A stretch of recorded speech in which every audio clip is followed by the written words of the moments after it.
Ito yung aking mini garden kung saan isa sa mga pinagkakaabalan ko kapag wala akong pasok.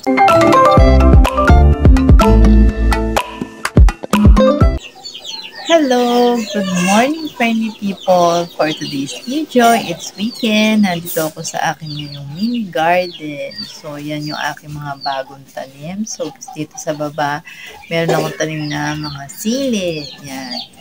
Ito yung aking mini garden kung saan isa sa mga pinagkakaabalan ko kapag wala akong pasok. Friendly people, ito yung isa sa aking hobby, ang pag-garden dito sa akin pong maliit na garden.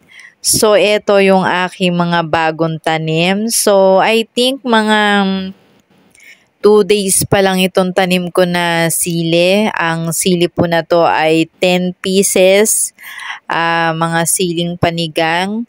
So dati ang nakatanim dito sa baba ay mga talong. Medyo hindi na maganda yung aking talong kaya pinalitan ko naman siya ngayon ng siling panigang.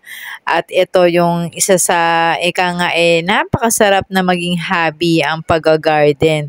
Ito yung isa sa pinaglilibangan ko pag wala akong pasok at talaga naman pong napakasarap sa pakiramdam kapag ikay nagtatanim. Ito yung ilan sa mga tanim ko. Meron din akong ilang pirasong mustasa na nilagay ko naman po ito sa paso. So, medyo bago lang din po yung tanim ko. So, aside from that, meron din akong tanim na mga kamatis at meron din ako na ampalaya. So, ito yung ampalaya ng 4 pieces at meron din akong tanim na talong. So, ito yung talong na bilog at ito yung aking isa sa mga libangan kapag ako ay walang pasok, ang pagtatanim.